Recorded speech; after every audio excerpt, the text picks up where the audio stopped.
America, Iran, Israel యుద్ధం ఇప్పుడు uranium చుట్టూ తిరుగుతోంది.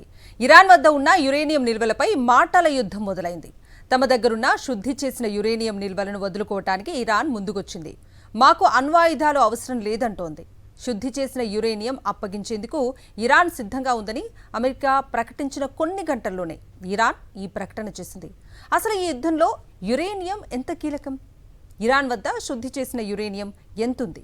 ఒకవేళ ఇరాన్ తన వద్ద ఉన్న ఈ నిల్వల్ని త్యాగం చేస్తే యుద్ధం ముగిసినట్లేనా? పశ్చిమ ఆసియాలో కొనసాగుతున్న ఘర్షణలకు ముగింపు పలికేందుకు అమెరికాతో జరుగుతున్న ఉన్నత స్థాయి శాంతి ఒప్పందంలో భాగంగా తమ వద్ద ఉన్న శుద్ధి చేసిన యురేనియం నిల్వలను వదులుకోవడానికి ఇరాన్ అంగీకరించింది. యుద్ధాన్ని ముగించడానికి హార్ముజ్ జలసంధిని తిరిగి తెరవడానికి ఉద్దేశించిన శాంతి ఒప్పందం ఖరారవ్వడానికి చాలా దగ్గరగా ఉన్నామని అమెరికా అధ్యక్షుడు ట్రంప్ చెప్పిన కొన్ని గంటల్లోనే ఇరాన్ నుంచి ఈ ప్రకటన రావడం ప్రాధాన్యం సంతరించుకుంది. యురేనియం నిల్వలను వదులుకోవడానికి టెహ్రాన్ సూత్రప్రాయంగా అంగీకరించిందని అమెరికా అధికారులు చెప్పుకొచ్చారు.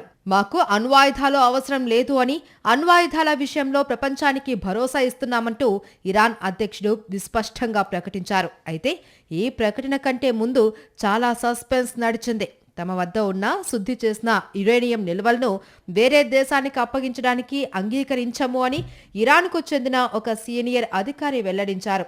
తుది ఒప్పందం కోసం జరిగే చర్చల్లో మాత్రమే అణు సమస్యపై మాట్లాడతామని, అమెరికాతో ప్రస్తుతం జరుగుతున్న శాంతి ఒప్పందంలో అణు కార్యక్రమం భాగం కాదు అని ఇరాన్ పేర్కొంది. ఇలా వ్యతిరేక ప్రకటనలో వచ్చిన కొన్ని గంటల్లోనే ఇరాన్ అధ్యక్షుడు విస్పష్ట ప్రకటన చేశారు. ప్రపంచ అణు నిబంధనలకు కట్టుబడి ఉంటామన్నారు.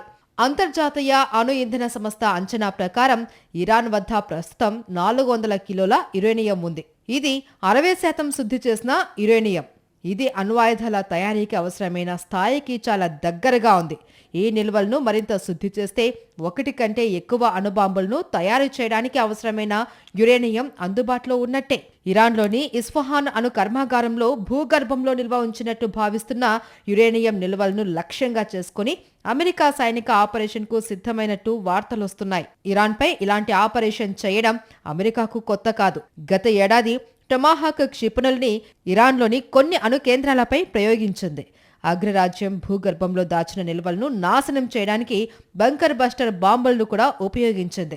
అయితే ఆ దాడులతో ఇరాన్ అణుక్షేత్రాలు పెద్దగా ప్రభావితం కాలేదు. మరీ ముఖ్యంగా యురేనియం నిల్వలకు ఎలాంటి ప్రమాదం వాటిల్లలేదు. దీంతో శుద్ధి చేసిన యురేనియంని స్వాధీనం చేసుకునేందుకు ఒక దశలో ఇజ్రాయెల్తో కలిసి సంయుక్త కమాండో ఆపరేషన్ చేయాలని కూడా ట్రంప్ భావించారు. అయితే ఇది అత్యంత రిస్కుతో కూడిన ఆపరేషన్ కావడంతో ఆ ఆలోచనను విరమించుకున్నారు.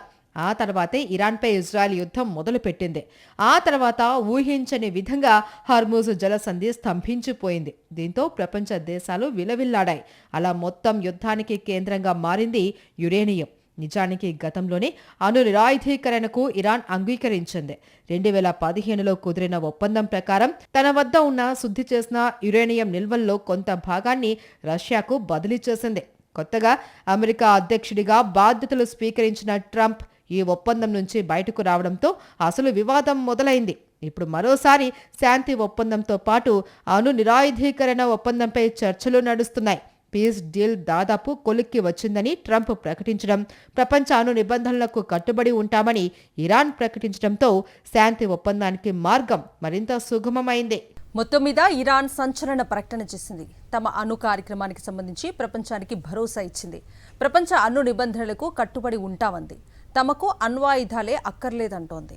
అసలు ఇరాన్లో అణు కార్యక్రమం ఎప్పుడు మొదలైంది? అమెరికా చొరవతో మొదలైన ఈ కార్యక్రమం ఇప్పుడు అమెరికాకే ఎలా ఎదురు తిరిగింది? ఆ డీటెయిల్స్ చూద్దాం. ఇరాన్ అణు కార్యక్రమం 1950ల చివరిలో అమెరికా అందించిన ఆటమ్స్ ఫర్ పీస్ కార్యక్రమ సహాయంతో ఒక పౌర అణు ప్రాజెక్టుగా ప్రారంభమైంది. ఆ సమయంలో అమెరికా మద్దతు ఉన్న షా మహమ్మద్ రజా పహ్లావి నేతృత్వంలో ఇరాన్ మొదటి పరిశోధన రియాక్టర్ను ఏర్పాటు చేసింది. అయితే 1979 నాటి ఇస్లామిక్ విప్లవం తర్వాత పశ్చిమ దేశాలతో ఇరాన్ సంబంధాలు పూర్తిగా దెబ్బతిన్నాయి. దాంతో ఈ కార్యక్రమం తాత్కాలికంగా నిలిచిపోయినప్పటికీ ఆ తర్వాత ఇరాన్ ప్రభుత్వం స్వదేశీ సాంకేతికత, రష్యా, చైనా లాంటి దేశాల రహస్య సహకారంతో అణు పరిశోధనలను తిరిగి పునరుద్ధరించింది. 2000 ప్రారంభంలో ఇరాన్ అంతర్జాతీయ సమాజానికి తెలియకుండా రహస్యంగా యురేనియం శుద్ధి చేసే ప్లాంట్లను నిర్మిస్తోంది అని ఒక ప్రతిపక్ష బృందం బహిర్గతం చేయడంతో ఈ అంశం ప్రపంచవ్యాప్తంగా తీవ్ర సంచలనం సృష్టించింది. ఇరాన్ కేవలం విద్యుత్ ఉత్పత్తి, వైద్య అవసరాల కోసమే అణుశక్తిని అభివృద్ధి చేస్తూ ఉన్నామని వాదిస్తున్నప్పటికీ పశ్చిమ దేశాలు, మరీ ముఖ్యంగా ఇజ్రాయెల్, ఇరాన్ రహస్యంగా అణుబాంబు తయారీ చేయడానికి ప్రయత్నిస్తోంది అని గట్టిగా అనుమానించాయి. ఈ పరిణామాల నేపథ్యంలో ఐక్యరాజ్యసమితి, అమెరికా, యూరోపియన్ యూనియన్ ఇరాన్పై కఠినమైన ఆర్థిక, వాణిజ్య ఆంక్షలను విధించాయి. ఈ తీవ్ర ఉద్రిక్తతలను తగ్గించడానికి, ఇరాన్ అణు సామర్థ్యాన్ని పరిమితం చేయడానికి సంవత్సరాల తరబడి సుదీర్ఘ చర్చలు జరిగాయి. ఫలితంగా 2015లో ఇరాన్ ప్రపంచ అగ్రరాజ్యాలైన America, Britain, France, China, Russia, Germany మధ్య చారిత్రాత్మక సంయుక్త అణు ఒప్పందం కుదిరింది. ఈ ఒప్పందం ప్రకారం ఇరాన్ తన శుద్ధి చేసిన యురేనియంను గణనీయంగా తగ్గించుకోవడానికి అంతర్జాతీయ అణుశక్తి సంస్థ తనిఖీలకు అంగీకరించింది. దీనికి ప్రతిగా పశ్చిమ దేశాలు ఇరాన్పై ఉన్న ఆర్థిక ఆంక్షలను ఎత్తివేశాయి. అయితే ఈ ఒప్పందం ఎక్కువ కాలం నిలవలేదు. 2018లో అప్పటి అమెరికా అధ్యక్షుడు డొనాల్డ్ ట్రంప్ ఈ ఒప్పందం లోపభూయిష్టంగా ఉంది అని పేర్కొంటూ ఏకపక్షంగా దీని నుండి వైదొలిగారు. ఇరాన్పై మళ్లీ పాత ఆంక్షలను విధిస్తూ మరింత ఒత్తిడి పెంచే ప్రయత్నం చేశారు. దీనికి ప్రతిచర్యగా ఇరాన్ కూడా ఒప్పందంలోని నిబంధనలను దశలవారీగా ఉల్లంఘించడం ప్రారంభించింది. ఒప్పందంలో అనుమతించిన పరిమితి కంటే ఎక్కువ శాతానికి యురేనియంను శుద్ధి చేయడం మొదలుపెట్టింది. ఇది అంతర్జాతీయంగా మళ్లీ ఆందోళనలను రేకెత్తించింది.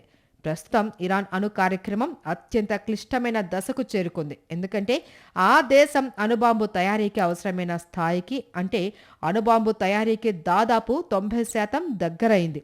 ఈ పరిణామం మధ్య ప్రాచ్యంలో తీవ్ర ఉద్రిక్తతలకు కారణమైంది.